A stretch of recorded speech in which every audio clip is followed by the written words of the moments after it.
Muito bem, abençoados e abençoadas.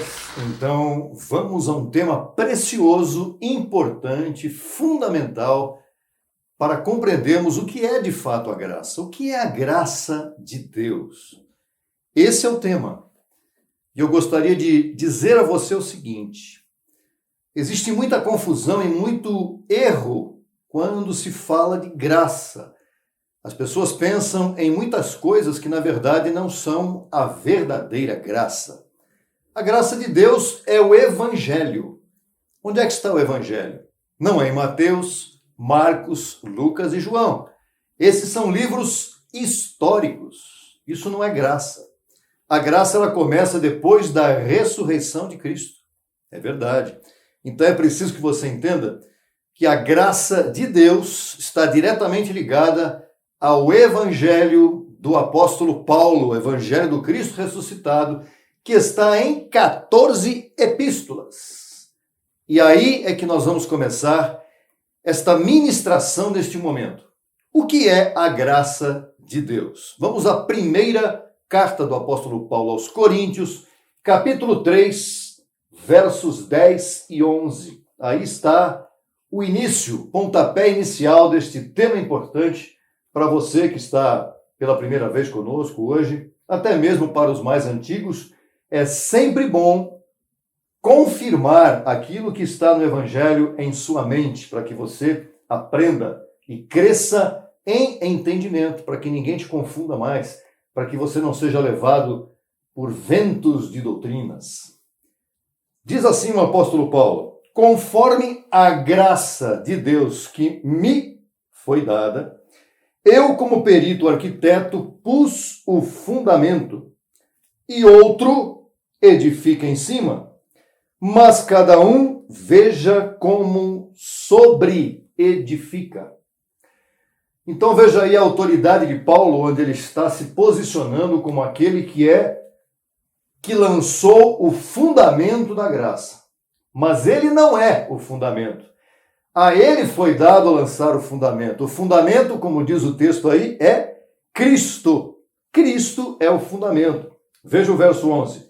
Porque ninguém pode pôr outro fundamento diferente do que o que está posto, o qual é Jesus Cristo. Tanto aquele que lança o fundamento como aquele que edifica, na verdade, é Cristo. Cristo utiliza homens, Cristo utiliza instrumentos para estabelecer o seu propósito. E o propósito de Cristo foi estabelecer o evangelho da graça dele, o seu evangelho. E Paulo chama de meu evangelho. Eu sou perito arquiteto, ele disse. Mas, na verdade, tudo isso é Cristo que faz. Ele é que lança o fundamento, ele é que edifica e ele é que sobre-edifica também em cada um de nós. Quando nós estamos fazendo a palavra correr, nós estamos levando outras pessoas a serem edificadas por este evangelho. Eu, por exemplo, entendi o evangelho de Paulo através do meu apóstolo José Luiz de Jesus Miranda. Ele foi aquele que veio servir de instrumento para que eu e tantas outras pessoas no Brasil e no mundo pudessem receber esta palavra, pudessem entender o evangelho da graça. E hoje nós estamos sobre-edificando. O que é um sobre-edifício? O que é sobre-edificar? Tem o fundamento, o alicerce, acima tem o edifício, né? O primeiro piso, e depois, em cima de cada piso, nós seguimos sobre-edificando, trazendo outras vidas, levando outras pessoas ao conhecimento deste evangelho. Então, a graça de Deus foi trazida inicialmente pelo apóstolo Paulo. E o apóstolo Paulo é o perito arquiteto que lançou este fundamento que está diante de nós aqui. As 14 epístolas, de Romanos a Hebreus. Aí está o evangelho da graça e nós vamos falar sobre isso na continuação. Aí na sua tela agora está um outro texto, em Efésios, capítulo 3, verso 2. A graça de Deus diz que Paulo é o administrador dela. Exatamente, veja o que está aí no texto na sua tela. Se é que ouvistes, Paulo falando aos Efésios, evidentemente, se é que ouvistes da administração da graça de Deus que me foi dada para convosco.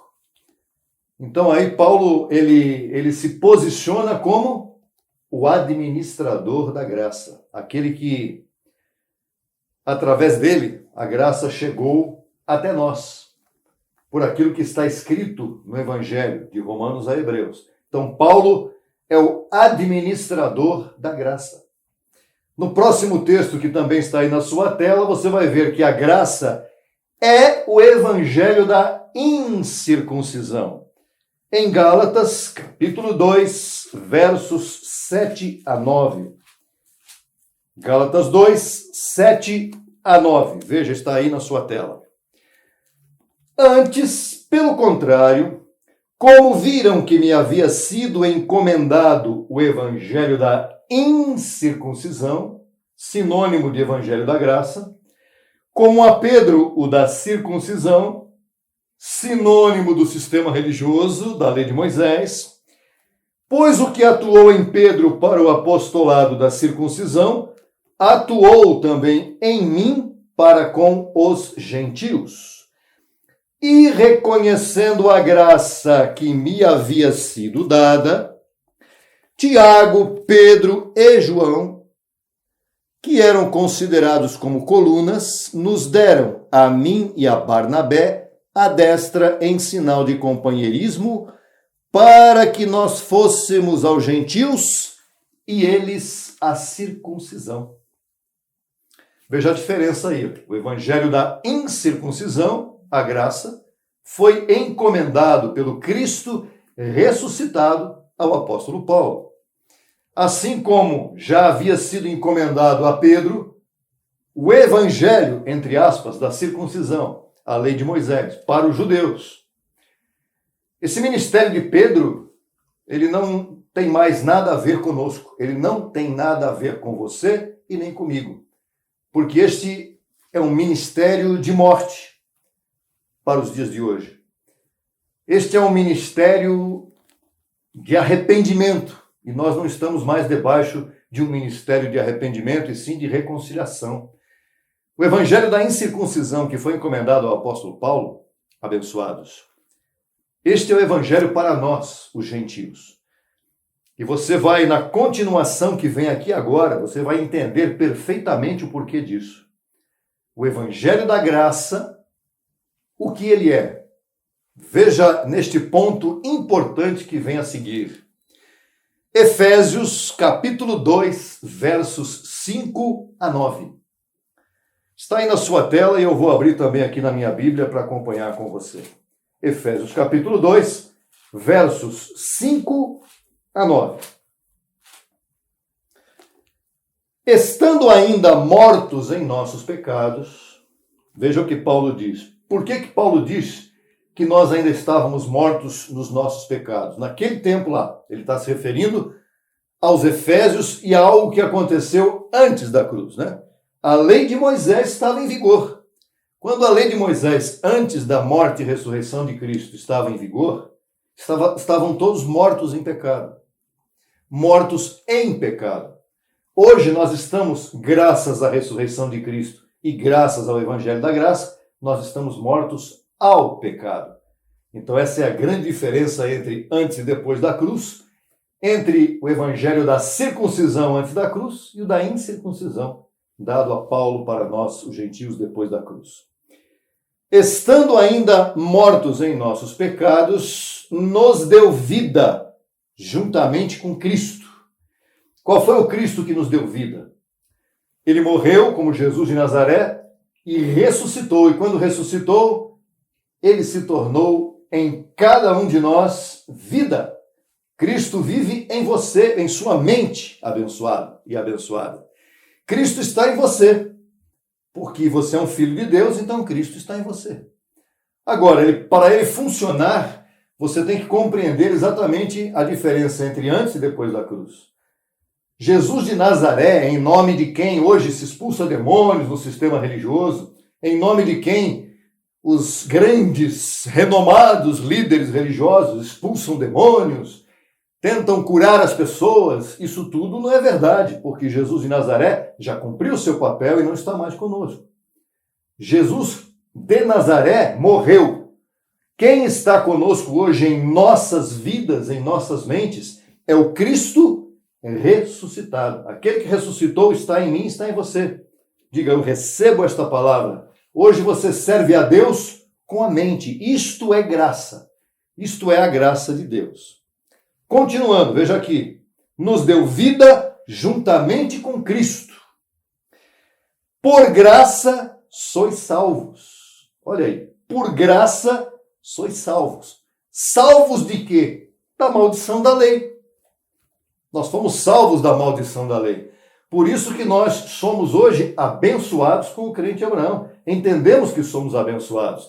Quando você diz, Deus te abençoe, você está querendo dizer, sem saber, muitas vezes, na grande maioria das vezes, você está fazendo uma saudação de maldição, como se Cristo não tivesse morrido por cada um de nós, os seus filhos. E ele fez isso. Ele morreu e nos abençoou com todas as bênçãos. Abba, Pai. Por isso está escrito aqui, repetindo mais uma vez, nos deu vida juntamente com Cristo, ressuscitado em sua ressurreição, por graça sois salvos. E juntamente com ele, nos ressuscitou. Quando Cristo ressuscitou, nós também ressuscitamos com ele. Ainda que estejamos participando de carne e sangue, para ele, nós estamos ressuscitados. Você ainda se vê em carne, mas ele já te vê ressuscitado e glorificado com ele. Isso é maravilhoso. E assim também nos fez assentar nos lugares celestiais com Cristo Jesus, para mostrar nos séculos vindouros as abundantes riquezas de sua graça em sua bondade para conosco em Cristo Jesus. O que quer dizer que ele nos fez assentar em lugares celestiais? É uma atitude de repouso. Quem está na lei hoje, ou quem se vê ainda em pecado, porque a lei leva a pessoa hoje a se ver ainda em pecado, a se ver assustada pela presença do diabo, que não existe mais e foi aniquilado.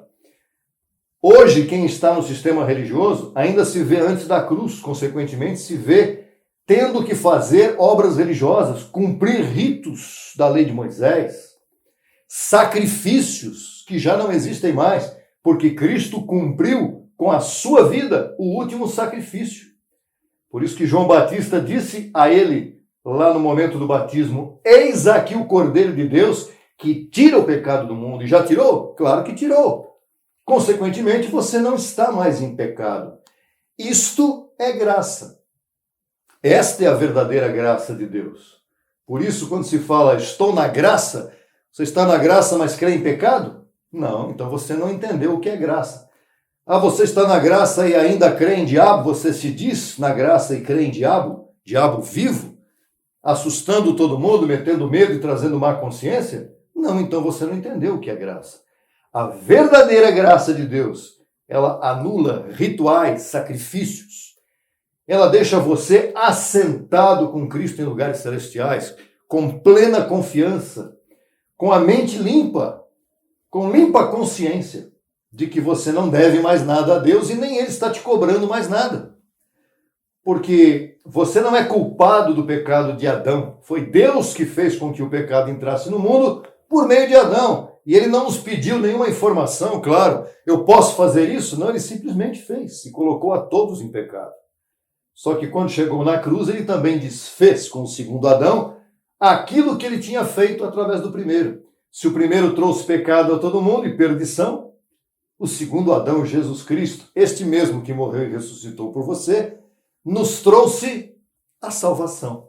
Por isso você é salvo por graça. E agora vejam interessante aqui. Porque por graça sois salvos. De que maneira?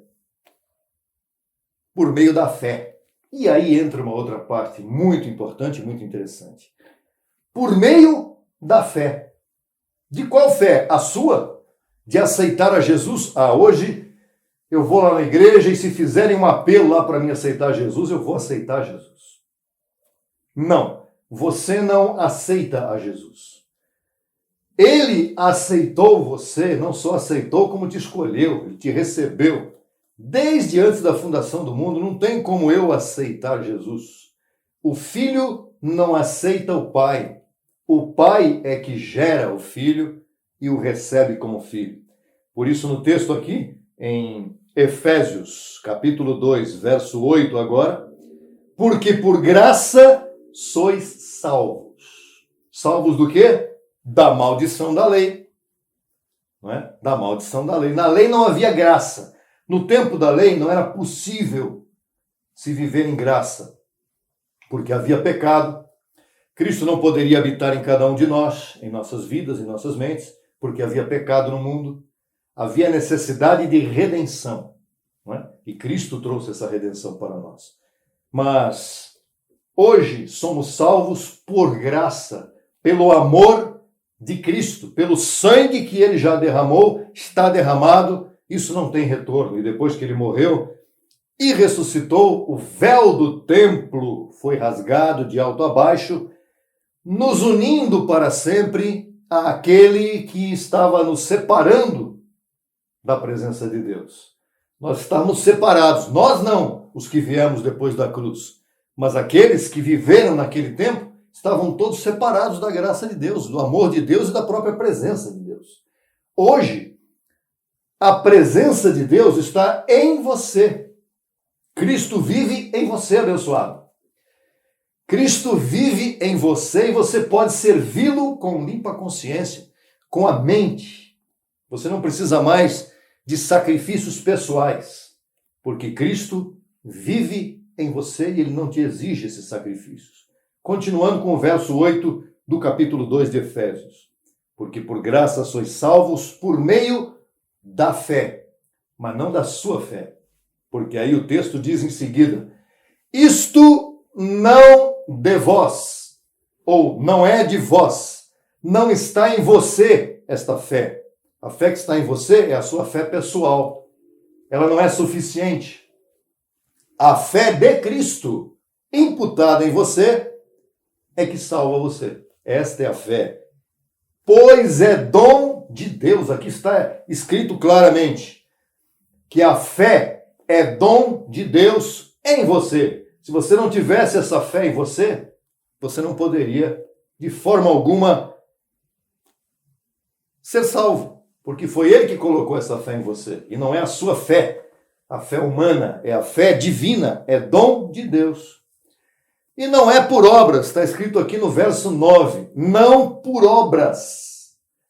Para que ninguém se glorie. Ah, porque eu orei e consegui esta salvação. Ah, porque eu fiz vigília vários e vários meses e eu consegui esta salvação. Ah, porque eu jejuei desde tal idade até os dias de hoje e aí eu consegui esta salvação. Ah, eu fiz o tal sacrifício e a tal campanha e por isso eu consegui esta salvação. Não, não é de vós. Você é salvo por graça, pelo sacrifício de Cristo e nada mais. Foi ele que te salvou, foi ele que me salvou para sempre. Diga, para sempre. E não foi por meio de obras. Não é por batismos, não é por lavamentos, não é por muitas orações, por arrependimentos diários. Olha, não faça mais nada disso, porque Deus não exige isso mais de você, para que ninguém se glorie. Fui eu que fiz, eu consegui. Que nada, diante de Deus, eu me gloriar diante de Deus? De maneira alguma. Eu reconheço que através da sua morte e da sua ressurreição, hoje eu sou uma nova criatura. E aquele que está em Cristo, nova criatura é. Veja o que está escrito lá. Se alguém está em Cristo, não com Cristo, não ao lado de Cristo, mas se alguém está em Cristo, aquele que se une ao Senhor, o Espírito é com ele. Você está unido ao Senhor? Você está em Cristo, porque ele te uniu a ele. Abba, Pai. E, finalmente, um texto final e definitivo muito importante. O que é a graça de Deus. Romanos capítulo 11, verso 6. Aí está na sua tela. Se é por graça, o que é salvação, já não é por obras. De outra maneira, a graça não é graça. Se a graça é por obras, então não é graça. É por graça, mas eu tenho que fazer tal coisa. É por graça, mas Cristo fez só um pouco por mim, eu tenho que fazer o resto. Não. Aí não é graça. A graça é plena. A salvação é 100% graça. Foi Ele que fez. Foi Ele que deu sua vida por você, por mim, por todos nós.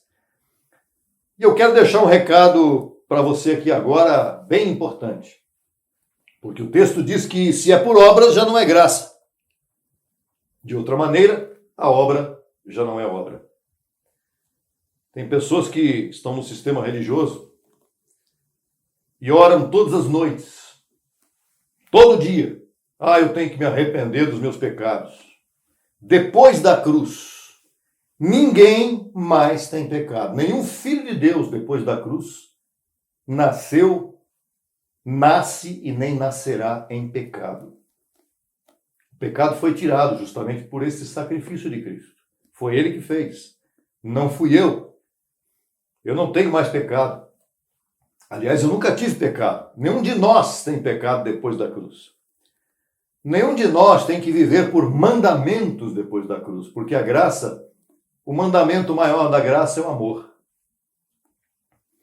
A graça vive pelo fruto do Espírito que está em cada um de nós. Não por mandamentos, não por obras religiosas, não por sacrifícios. A graça é plena em você.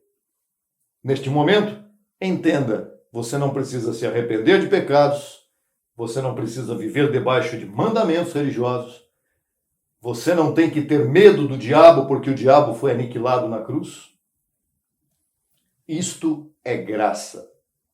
Ou seja, a graça de Deus foi algo que você recebeu gratuitamente. Custou o sangue dele. Claro que sim.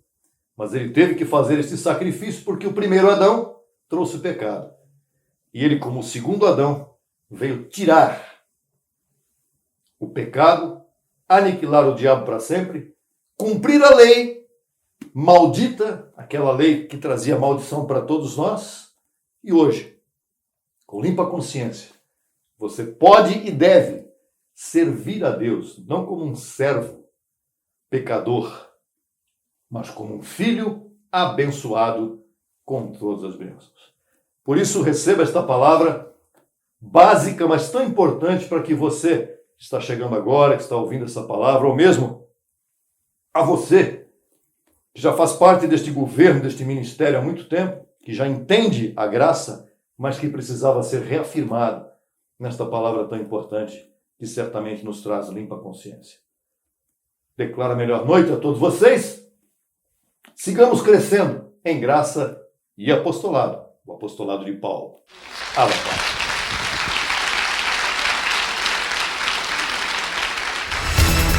Solicite material inteiramente grátis. Escreva para contato@crescendoemgracabrasil.com e também pelo WhatsApp 11 95002 5531. Acesse nossa página no Facebook www.facebook.com/Crescendo em Graca Brasil. E no Instagram, acesse e siga-nos em www.instagram.com/CEGBrasil_oficial. Acesse também nossa rádio web 24 horas, www.radiograca.net. Também pelo nosso aplicativo Rádio Graça, disponível no Play Store. No YouTube estamos em 2 canais, Na barra de pesquisa você digita Crescendo em Graça Brasil Oficial. Neste canal você desfrutará de louvores, conferências apostólicas, confissões em graça, especiais musicais e muito mais. Nosso segundo canal, Crescendo em Graça Brasil Estudos, www.youtube.com/Crescendo em Graca Brasil. Neste canal você desfrutará de estudos bíblicos em apostila com base em mensagens do apóstolo e doutor José Luiz de Jesus Miranda. Declaramos os olhos de teu entendimento iluminados com o conhecimento da verdade, abençoados com todas as bênçãos.